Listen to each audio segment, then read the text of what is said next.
하나님 감사합니다. 추운 날씨에도 저희를 건강과 평안으로 지켜주시고 이 수요일 저녁 주님 앞에 나와 함께 예배드리게 하시니 감사합니다.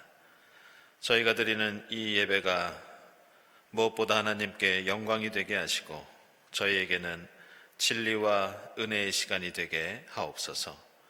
예배 순서마다 성령께서 저희 심령 속에 감화 감동으로 역사해 주시옵소서. 감사드리며 예수 그리스도의 이름으로 기도드리옵나이다. 아멘.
온 우주 만물의 창조주 되시며 모든 피조물의 운행을 주관하시는 전능하신 하나님을 찬양합니다. 성서의 말씀대로 창조 이전부터 우리를 택하셔서 주님의 자녀로 삼으시고 죄로 인해 죽을 수밖에 없는 우리 인간들을 하나님의 독생자 그리스도 예수를 사람의 몸을 입혀서 그 몸에 우리의 모든 죄를 씌워 십자가에서 피 흘리시고 죽으시고 부활하게 하셔서 죄인들인 우리 인간과 하나님과의 관계를 회복시켜 아바 아버지라 부를 수 있게 하신 자비와 긍휼, 사랑의 하나님, 저희들로 하여금 이 엄청난 구원의 역사에 아무 조건 없이 불러주셔서 오직 믿기만 하면 이 구원의 대열에 동참케 해주셨음을 감사합니다. 세상을 창조하시고 그 안에 있는 것들을 다스리라고 하셨는데, 그것은 일방적인 지배가 아닌 서로를 인정하며 사랑하며 배려하는 공존의 의미인 것을, 그리하여 서로 번성하는 축복의 의미가 있음을 깨닫게 하옵소서. 하나님, 우리나라의 교회를 지켜주시옵소서. 주님이 피 흘려서 이루신 교회가 사람의 마음을 충족시키는 데 만족하지 않게 하시고 선한 일을 하게 하시려고 하나님께서 그리스도 예수 안에서 우리를 만드셨다고 하셨습니다. 우리를 보내신 하나님의 뜻을 이어가는 삶을 살게 성령님 도와주시옵소서. 탐욕은 우상숭배라 말씀하셨는데, 교회가 세상 것에 욕심내어 우상을 섬기는 잘못된 길로 가지 않게 이끌어 주시옵소서. 우리 경동교회를 사랑하시며 감사드립니다. 주님께서 귀하게 쓰시는 종들을 보내주셨으니 바울 사도와 같은 능력과 지혜와 지식을 겸비한 주님의 귀한 종들로 삼아 주시옵소서. 또한 8분의 귀한 당회원 장로님들을 저희들에게 보내주셨습니다.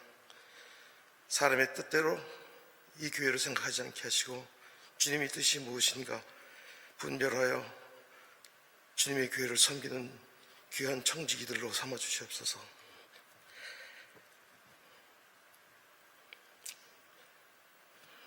우리 교회의 모든 성도들이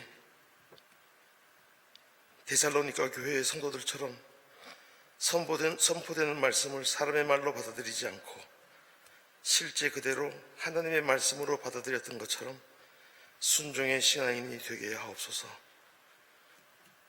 병중에 있는 교우들과 그 곁을 지키는 가족들에게 힘과 용기와 믿음을 더해 주옵소서.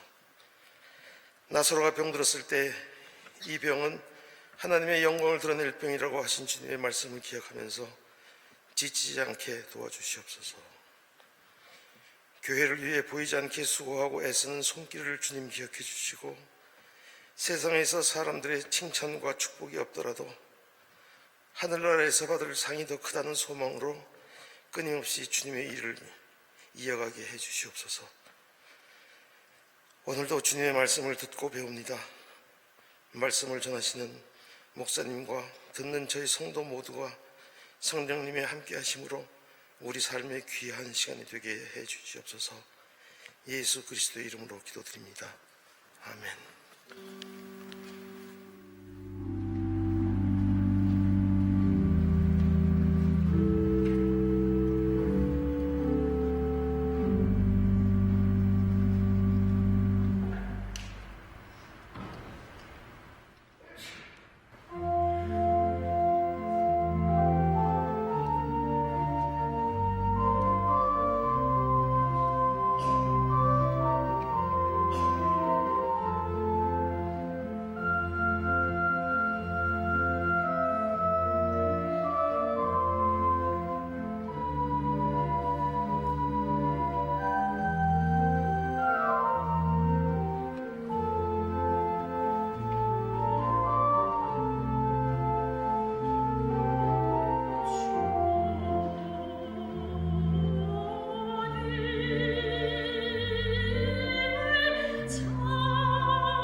네, 송승현 집사님 아름다운 찬양 감사드립니다. 우리 장로님 진솔한 고백과 간구에도 깊이 감사드립니다.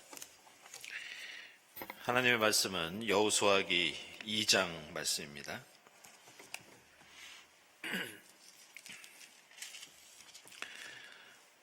교독하겠습니다.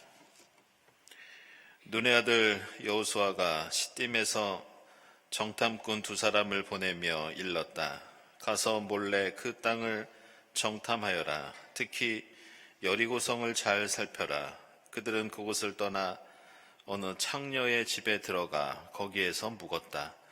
그 집에는 이름이 라합이라고 하는 창녀가 살고 있었다.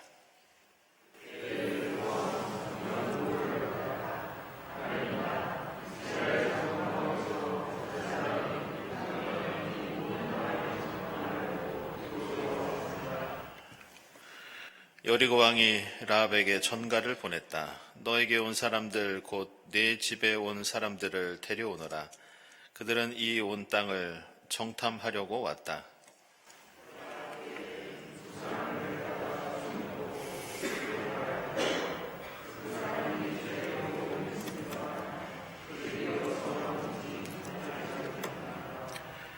그리고 그들은 날이 어두워 성문을 닫을 때쯤 떠났는데 그들이 어디로 갔는지 저는 알지 못합니다. 빨리 사람을 풀어 그들을 뒤쫓게 하시면 따라잡을 수도 있을 것입니다.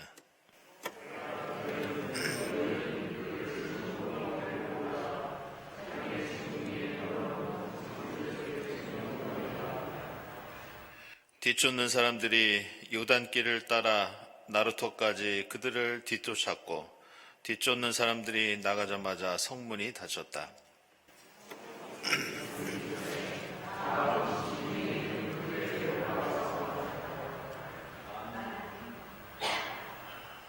나는 주님께서 이 땅을 당신들에게 주신 것을 압니다. 우리는 당신들 때문에 공포에 사로잡혀 있고 이 땅의 주민들은 모두 하나같이 당신들 때문에 간담이 서늘했습니다.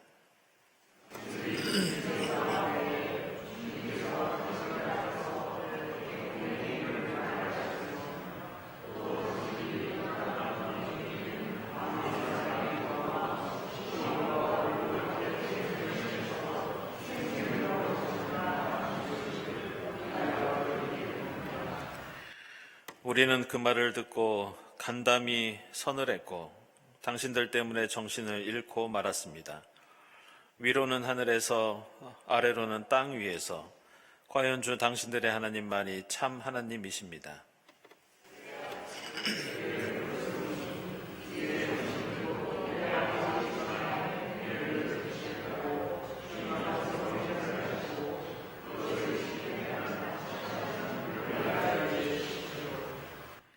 그리고 나의 부모와 형제 자매들과 그들에게 속한 모든 식구를 살려주시고 죽지 않도록 우리의 생명을 구하여 주십시오.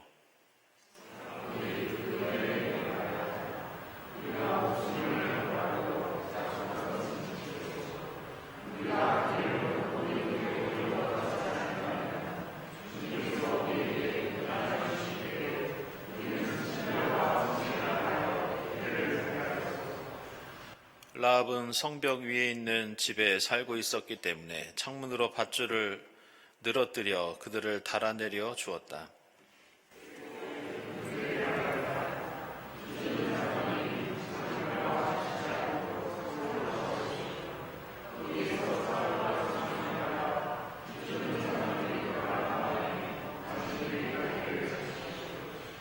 그 사람들이 그 여인에게 말하였다. 당신이 우리와 맺은 이 맹세에 대하여 우리가 허물이 없게 하겠소.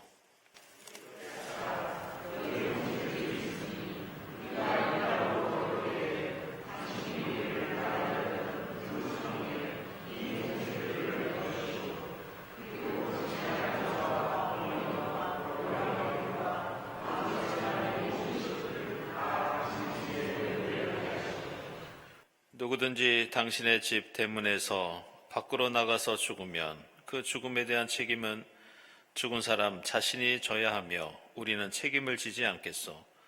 그러나 우리가 당신과 함께 집안에 있는 사람에게 손을 대서 죽으면 그 죽음에 대한 책임은 우리가 질 것이요.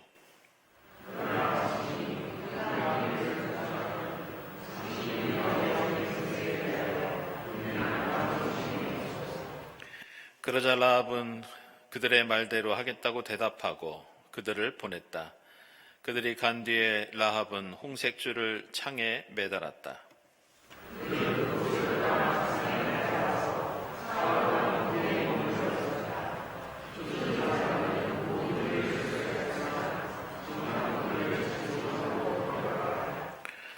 두 사람은 산에서 다시 내려와 강을 건넜고 눈의 아들 여호수아에게 이르러서 그들이 겪은 모든 일을 보고하였다.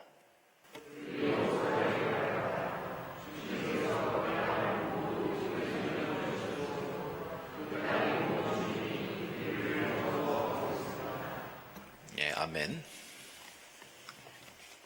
오늘 여호수아기 2장은 이제 이스라엘 백성이 가나안 땅에 들어가기 전에 여리고성을 정탐하는 그런 이야기입니다.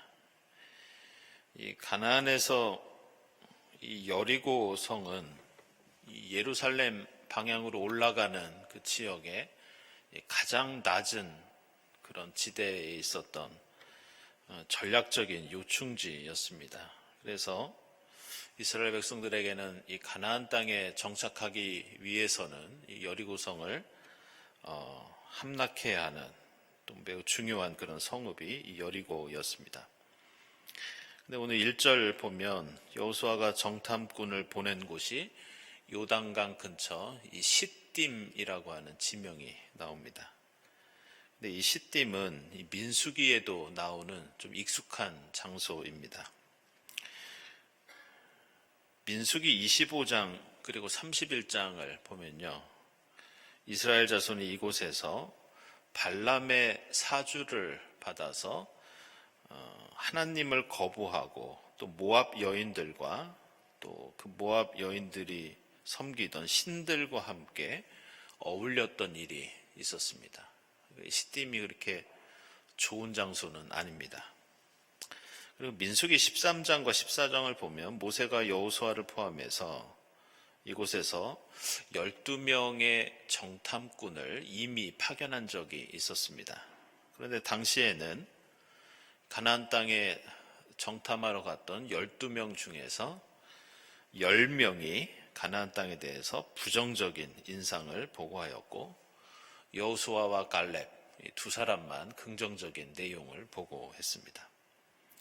게다가 이스라엘이 하나님을 반역하면서 이 시딤 근처까지 왔다가 무려 40년을 더 광야에서 유랑을 하게 되고 그리고 그때 정탐하러 갔던 사람 중에서 여호수아와 갈렙 긍정적으로 그 땅을 말했던 두 사람 말고는 앞선 세대가 모두 다 이 광야에서 죽게 됩니다.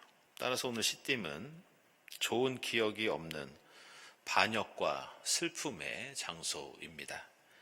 근데 오늘 2장은 그러한 부정과 반역의 역사를 뒤로하고 이제 새로운 역사가 시작되는 그런 장면을 우리에게 보여주고 있습니다. 아픈 기억이 있는 이 시딤에서 이제는 새 마음, 새 믿음으로 다시 가나안을 살펴보고 이제 요단강을 건너기 위해서 준비하는 그런 단계를 우리에게 소개해주고 있습니다. 그래서 1절 보시면요, 여호수아가 정탐꾼 두 사람을 세워서 이제 여리고성으로 가라 이렇게 명령을 내립니다. 지금도 그렇지만 사실 고대 사회에서 이렇게 적을 정탐하는 일은 흔한 일이었고 또 중요한 작전이었습니다. 그래서 그 기록이 지금까지도 많이 남아 있는데 예를 들어서 기원전 18세기에 이 메소포타미아 지역의 사회상을 알 수 있는 매우 중요한 저희가 성서학 공부할 때 늘 외우고 연구하는 문서가 하나 있습니다. 마리 문서라고 하는데 이 문서에는 이런 내용이 나옵니다. 사령관 아슈메 다간이 적군에게 정탐꾼을 보낸 그런 내용이 적혀 있습니다. 그리고 이집트의 파라오 중에 여러분 잘 아시는 람세스 2세 있죠? 보통 출애굽과도 연관이 되는데 그 기록을 보면 저 멀리 지금이 아마 튀르키예 인근 지역일 겁니다. 히타이트 제국에서 2명의 정탐꾼이 이집트를 정탐하러 왔다가 잡혔다는 기록이 나옵니다.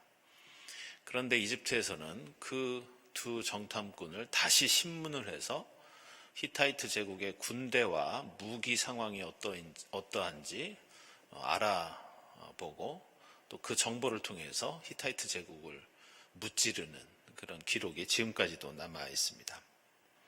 오늘 여호수아기 2장도 비슷한 내용인데 이제 이 여호수아가 보낸 두 사람은 여리고 성으로 들어가서 창녀 라합의 집에 머물게 됩니다. 왜 하필 이 창녀의 집에 머물게 됐느냐? 우리는 이상하게 생각할 수밖에 없는데 이 라합의 집은 성매매가 이루어지는 장소이기도 했지만 사실은 여행객이 머무는 여관이었습니다. 그래서 요세푸스는 라합을 우리말 성경에서는 라합이라고 하면 지금 이 세 번역은 창녀라고 나오고 과거의 번역은 기생으로 나옵니다. 요세푸스는 어떻게 번역을 하느냐? 여관 주인 이렇게 번역합니다. 어쨌든 당시 여관은 술도 팔고 또 매춘도 이루어졌지만 무엇보다 여행객들이 머물면서 지역사회의 정보가 오가는 이 사교 장소가 여관이었습니다. 따라서 이 정탐꾼들은 정보를 얻기 위해서 이 여관에 머물렀고 그곳에서 이후에 자칫 생명을 잃을 수도 있는 위기를 경험합니다.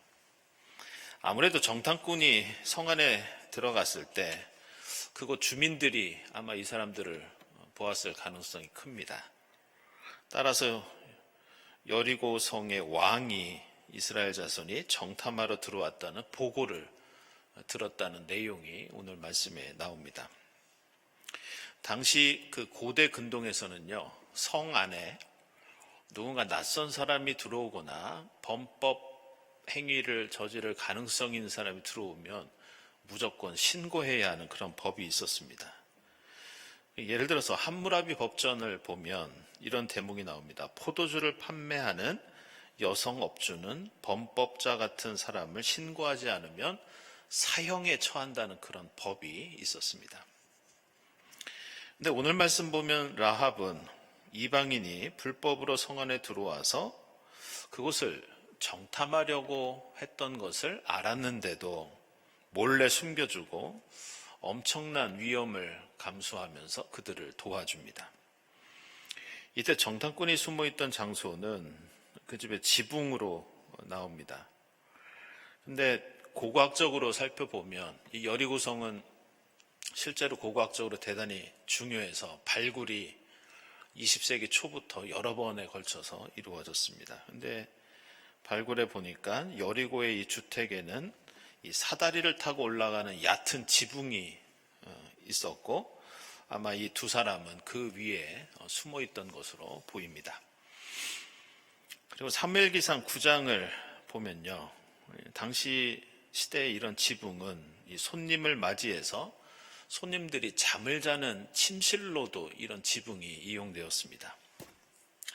어쨌든 라합은 그들을 도와주면서 나중에 이스라엘 백성이 여리고성을 쳐들어왔을 때 내가 당신을 도와줬으니까 우리 집도 살려주십시오 이렇게 요청합니다. 그러자 두 정탐꾼은 그렇게 하겠다고 약속하고 이 라합의 도움을 통해서 여리고성을 무사히 빠져나옵니다. 오늘 내용에 이들이 탈출할 때 이 줄을 내려주어서 창문으로 나왔다고는 장면이 나오는데 이 여호수아기는 고고학적으로 보면 후기 청동기 시대에 속합니다. 근데 이때 여리고성 같은 이 성읍의 그 성벽이 어떠했느냐? 우리 이 발코니 정도 높이 되는 한 2m 정도밖에 되지 않았다고 합니다. 그리고 성벽은 외벽이 있고 내벽이 있는데 그 외벽과 내벽 사이에 집을 그 위에 짓습니다. 그래서 오늘 말씀이 바로 그런 배경을 보여주고 있습니다.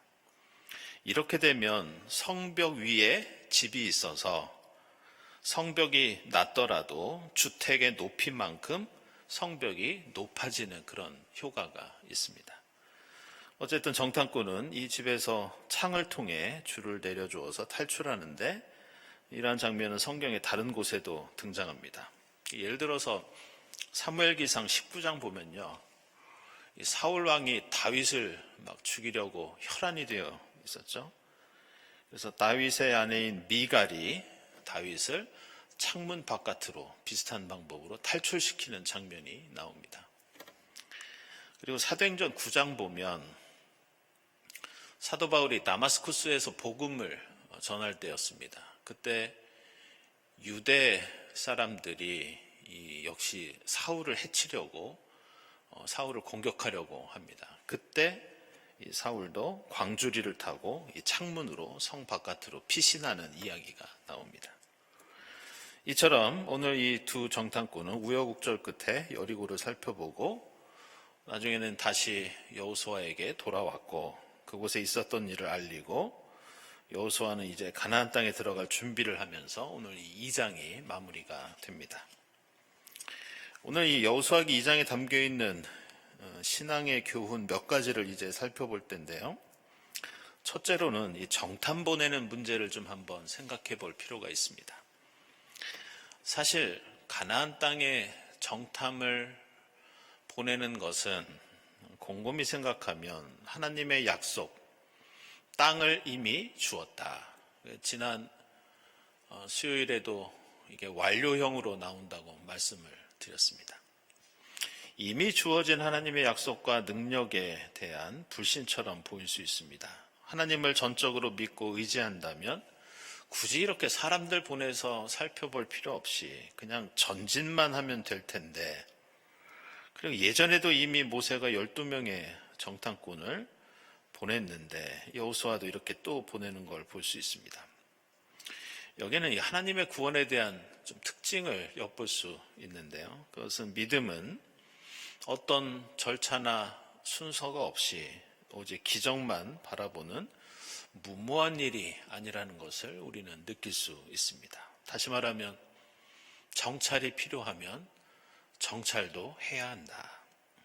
하나님이 약속하셨고 비록 내가 그것을 굳게 믿더라도 어떤 노력 없이 그냥 무조건 밀어붙이는 것은 바른 신앙이 아닙니다. 이 말씀 드리는 이유가 있습니다. 우리 교회는 그런 경우가 많지 않은데요. 다른 교회, 다른 분들 보면 하나님 믿는 강한 믿음을 너무 강조하다가 아파도 병원에 안 가는 분들이 참 많습니다. 저는 그런 신앙이 정탐도 안 하고 그냥 무조건 돌진하는 신앙인 것 같다고 생각하는데, 물론 기적이 일어날 때도 있죠. 하지만 구원을 향해 가는 여정은 인간의 많은 지혜와 노력도 필요하다는 것을 우리는 알아야 합니다. 힘든 광야길도 땀 흘리면서 걸어가야 할 때가 있고, 때로는 조심해서 살펴보고 스스로 지혜와 힘을 쓰면서 여러 가지 노력들을 해야 한다는 것을 우리는 오늘 말씀 통해서 느낄 수 있습니다. 두 번째로 오늘 2장에서는 정탐꾼도 나오고 여호수아도 등장하지만 사실 이 말씀의 주인공은 전적으로 라합이라고 하는 여인입니다. 라합은 하나님을 믿고 신앙을 갖게 된 이 가나안 땅에 살고 있는 회심자 중에 첫 번째 회심자가 이 라합입니다. 그런데 오늘 말씀은 전적으로 이 라합을 중심으로 진행이 됩니다. 예전에 민수기의 정탐 이야기와는 달리 오늘 2장 말씀 보시면 이 정탐꾼의 이름도 나오지 않습니다. 그리고 그들이 정탐하러 왔다고 하면서 어떤 정보를 얻었는지, 어떤 활동을 했는지도 전혀 소개하고 있지 않습니다. 어떻게 보면 그 일은 부수적인 일이 될 수 있습니다. 오늘 이 2장의 초점은 라합이기 때문입니다. 성 안에 여리고 성에 있던 왕의 이름도 나오지 않고 오로지 라합이 그들에게 베푼 은혜, 그리고 그들이 겪은 위기의 상황, 그리고 라합의 도움으로 탈출할 수 있었다. 이것이 이 이야기의 주제입니다. 따라서 오늘 2장은 주인공이 라합인데, 놀랍게도 라합은 이스라엘 백성도 아니었고 적국의 이방인이었습니다. 게다가 라합은 그 시대에 천대받던 여성이었고, 게다가 오늘 읽으신 것처럼 충격적인 것은 라합은 매춘 여성이었습니다. 그런데 하나님의 언약이, 하나님의 놀라운 기적이 이 보잘것없고 부정한 여인을 통해 현실이 되면서 하나님의 구원 역사가 이 땅에 성취되는 중요한 원리를 우리에게 보여주고 있습니다. 그것은 그리스도교 신앙의 가장 중요한 핵심 가운데 하나인데, 하나님께서는 사람의 신분, 그 사람의 능력, 그 사람의 지혜를 별로 그렇게 중요하게 생각하시지 않습니다. 오히려 나를 높이면서 내 자랑하고 내 능력을 과시하는 사람들보다는 하나님 앞에서 저는 죄인입니다. 저는 부족합니다. 저는 연약합니다. 그런 사람들을 통해서 하나님의 능력이 더 강하게 드러납니다. 따라서 오늘 여호수아기 2장은 라합 같은 사람이 주인공이 되고 그를 통해 이루어지는 하나님의 구원의 특징에 주목해 보라고 요청하고 있습니다. 이 새해 다시 한번 세상의 가치 판단과 기준이 아니라 하나님의 눈, 하나님의 마음으로 세상을 보고 사람을 보고 그것에 따라서 주님과 동행하며 기적을 일구어라, 이렇게 요청합니다. 세 번째로, 이러한 연약한 자를 하나님의 구원이 연약한 자를 통해서 이루어지지만 그렇다고 연약하다고 그냥 저절로 이루어지는 것은 아닙니다. 우리는 라합이 얼마나 정확하게 하나님의 역사를 꿰뚫어 보고 있었고, 그리고 이 라합이 어떻게 결단하고 실천했는지 이것을 자세히 봐야 합니다. 오늘 10절 이하에 나오는 이 라합의 고백을 한번 보시죠. 라합은 하나님께서 이스라엘에게 행하신 놀라운 기적과 은혜를 보면서 간담이 서늘했고 정신을 잃고 말았다고 말합니다. 그러면서 하나님에 대해서 위로는 하늘에서, 아래로는 땅 위에서 과연 주 당신들의 하나님만이 참 하나님이십니다, 이렇게 고백합니다. 그런데 이것은 신명기 4장 39절을 보면요, 모세가 하나님을 향해 했던 고백이었습니다. 제가 읽어보면 주님은 위로는 하늘에서도 아래로는 땅에서도 참 하나님이시며 그 밖에 다른 신은 없습니다. 라합이 맨 처음 했던 것이 아니라 모세가 하나님께 했던 고백입니다. 열왕기상 8장 23절을 보면 이 고백이 또 나옵니다. 솔로몬이 성전을 봉헌하면서 하나님께 드렸던 기도가 있습니다. 그 기도 내용이 뭐냐?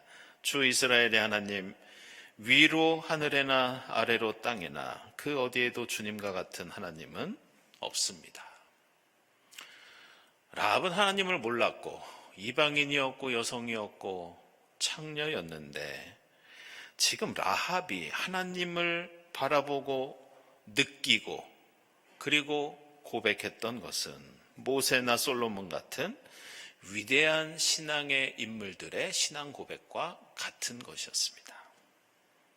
라합은 비록 천대받던 사람이었지만 그녀는 하나님을 정확히 알고 보고 있었습니다.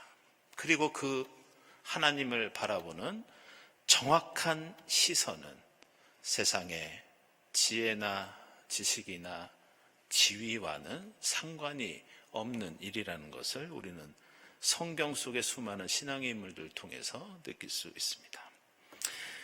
하나님의 역사하심을 똑바로 보면서 그 하나님이 바로 나의 하나님이라는 고백을 통해서 라합은 위험을 무릅쓰고 결단하였고 결국 과감한 실천을 통해서 하나님의 구원 역사에 적극적으로 동참하게 됩니다. 그리고 그것이 이스라엘을 살렸고 라합 자신도 그 가정도 살렸으며 하나님의 구원도 계속해서 이 땅에서 이어가게 하는 그런 놀라운 결과를 가져옵니다. 따라서 우리에게 중요한 것은 신앙의 연수나 경력이나 배경이 아니라 우리는 얼마나 하나님을 제대로 바라보고 있고 똑바로 바라보면서 살고 있는가, 우리가 얼마나 하나님의 역사를 제대로 깨닫고 그 역사에 적극적으로 동참하고 실천하고 있는가, 이것이 중요하다는 것을 가르쳐주고 있습니다. 네 번째로 오늘 말씀에는 하나님 믿는 신앙이 궁극적으로 어떤 능력이 있고 어떤 능력을 발휘해야 하는지 보여주는 장면이 나오는데요. 그게 바로 18절에 나오는 홍색줄입니다. 이 홍색줄은 나중에 이스라엘 백성이 여리고성을 공격할 때 라합이 자기 집 창문에 이 줄을 메어두면 이스라엘 백성이 이 집은 공격하지 않고 살려주는 그런 표식이 됩니다. 근데 이 홍색줄은 도대체 어디에서 나온 것이고 어떤 모양이면서 어떤 기능을 가지고 있느냐? 이 홍색줄은 라합의 집이 성매매업소라는 것을 알리는 유흥업소의 표식이었습니다. 생각해보면 라합의 집은 부끄럽고 부정한 일이 벌어지는 장소였습니다. 그러나 그 여관이 하나님의 일꾼을 보호하고 하나님의 구원이 일어나는 장소가 됩니다. 마찬가지로 이 붉은 줄은 마치 홍등가의 붉은 등처럼 유흥업소를 가리키는 죄와 부정의 표식이었지만 라합의 신앙 고백과 믿음의 실천을 통해서 이 붉은 줄은 더 이상 그런 의미가 아니라 이 가정을 지키고 보호하고 살리는 구원의 표식이 됩니다. 그리고 이것은 하나님을 믿는 신앙의 능력이라고 할 수 있습니다. 그리스도인은 세상의 부정한 것, 사람들이 비난하고 정죄하는 것들을 그저 멀리하고 물리치는 것만으로 끝나서는 안 됩니다. 우리의 믿음을 통해서 용서와 사랑을 통해서 선하고 아름답게 바꾸어 가는 것, 부정적인 것을 긍정적으로, 속된 것을 거룩한 것으로 바꾸어 가는 것, 그게 바로 성경에서 말씀하는 협력해서 선을 이루는 것이고 악을 선으로 이기는 일입니다. 그래서 출애굽 때에는 여러분 아시는 것처럼 부정한 것으로 여기던 동물의 피가 유월절 구원의 표식이 되었습니다. 세상에서 가장 잔인하고 고통스러운 저주의 사형틀인 십자가가 예수 그리스도의 사랑과 헌신을 통해 인류를 구원하는 생명의 상징이 되었던 것을 우리는 압니다. 누구나 멀리하고 꺼리는 빈 무덤이 역시 예수의 부활을 통해 영원한 생명의 증거와 상징이 되는 것을 우리는 또한 알 수 있습니다. 따라서 하나님의 백성은 이 라합의 붉은 줄처럼 세상의 저주를 축복으로, 심판을 구원으로, 죽음을 생명으로 바꾸어가는 그런 사명과 특권을 가지고 있습니다. 마지막 다섯 번째로 오늘 여호수아기 2장에는 하나님의 구원이 이루어지는 중요한 이 신앙의 덕목이 하나 등장하는데요. 그것은 바로 신앙의 넓이입니다. 우리는 신앙을 말하면서 신앙은 차원이 높아야 하고 그리고 신앙은 깊어야 한다고 얘기하면서 신앙의 높이와 깊이를 강조합니다. 그러나 오늘 2장에 나오는 라합 이야기는 믿음의 넓이가 넓어질 때 그 넓은 울타리 안에, 그 넓은 품 안에 하나님의 은혜와 생명의 사건이 일어난다고 말씀합니다. 이 성경에서 하나님의 구원을 불러오는 중요한 신앙 행위가 있죠. 그게 바로 환대입니다. 창세기 19장 보시면 지나가는 나그네를 환대한 것이 이 아브라함 가문을 살리는 그런 구원으로 이어집니다. 사사기 19장에서 레위인과 그 첩을 환대한 일도 마찬가지고, 사사기 4장 17절 이하에서 이 시스라를 환대했던 야엘의 이야기에도 그런 요소가 담겨 있습니다. 성경은 지극히 작은 사람에게 냉수 한 그릇을 대접하는 보다 더 넓은 사랑, 보다 더 넓은 믿음이 하나님의 구원을 이루는 중요한 신앙의 행위가 됩니다.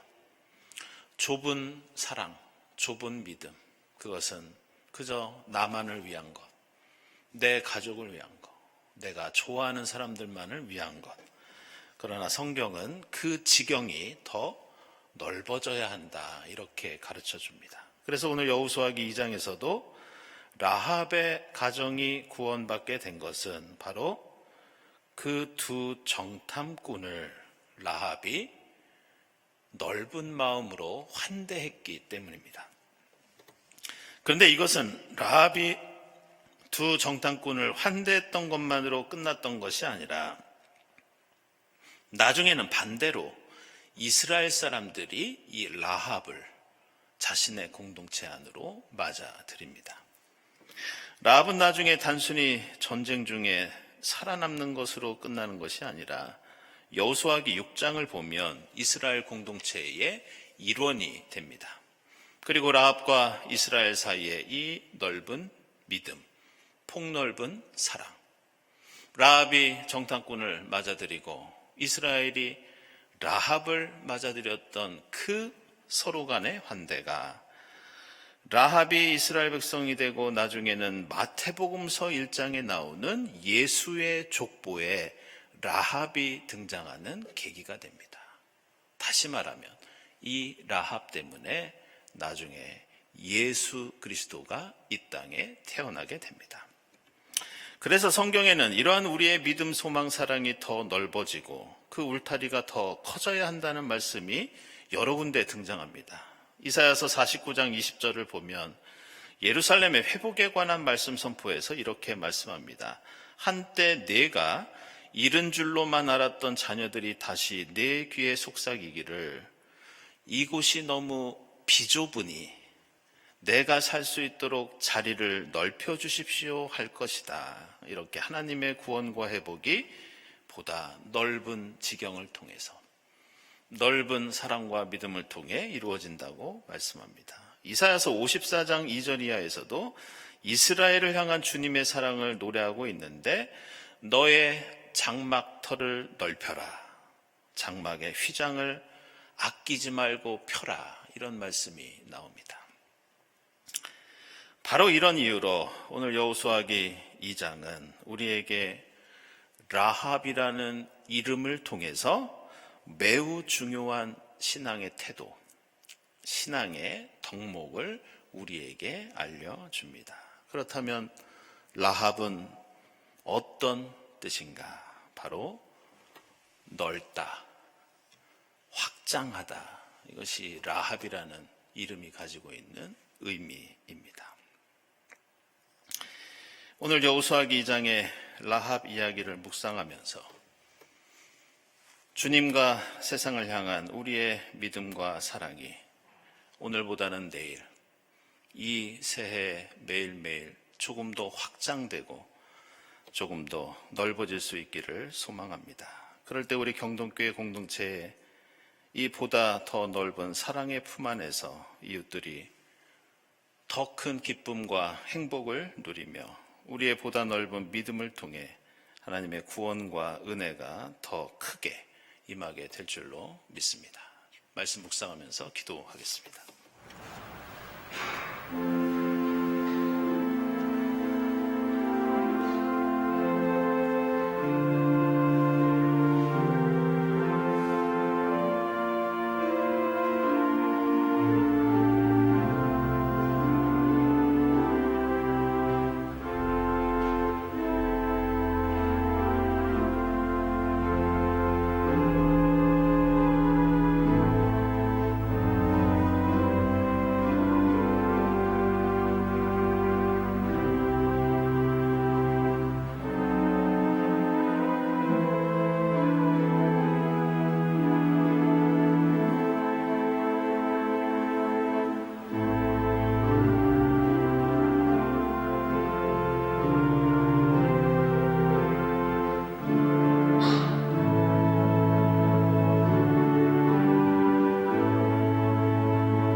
하나님, 올 한 해 저희의 믿음과 소망과 사랑이 라합처럼 더 넓어지고 확장되어서 하나님께서 기뻐하시고 더 많은 이들이 행복과 기쁨을 누리는 우리 경동교회 공동체가 되게 하옵소서.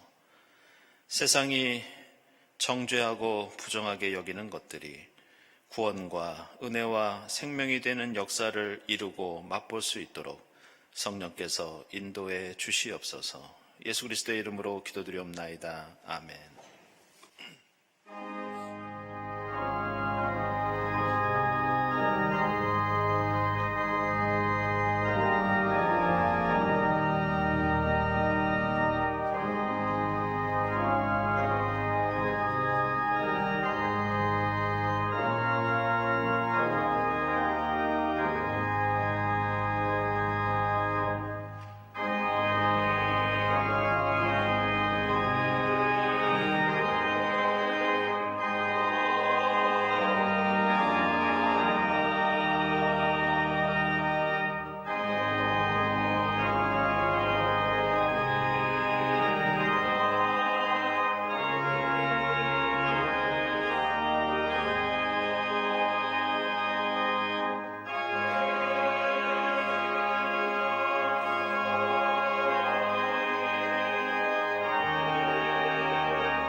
주의 기도 드리겠습니다.